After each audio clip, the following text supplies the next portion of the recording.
Il y a un pays qui est le plus grand gagnant de ce conflit au Moyen-Orient. Donc venez, je vous explique et on regarde ça ensemble. Déjà, pour se mettre dans le contexte, il y a 8 pays qui entourent le golfe Persique. Donc vous avez l'Iran, l'Irak, l'Arabie Saoudite, les Émirats Arabes Unis, le Qatar, l'Oman, le Koweït, Bahreïn.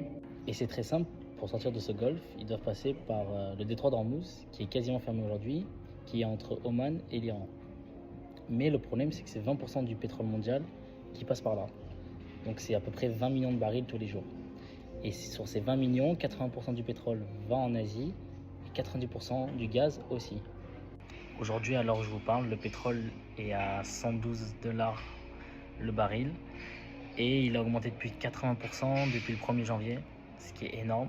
Donc il faut savoir que la Russie est l'un des plus grands exportateurs de pétrole dans le monde. Ils vendent à peu près 10 millions de barils de pétrole par jour.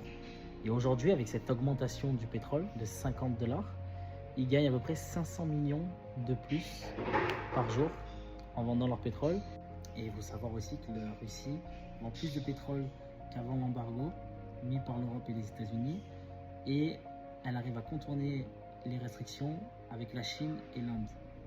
Pour finir, je pense que énormément de pays seront fragilisés par ce conflit. Et surtout, je pense l'Europe, parce qu'ils sont moins dépendants du pétrole, mais énormément dépendants du gaz, surtout avec l'Allemagne.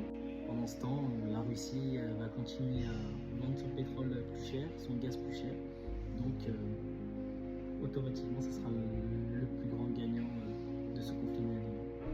Donc, dites-moi si vous êtes d'accord avec ce que je viens de vous dire, et au contraire, si vous avez d'autres analyses que vous pouvez me partager.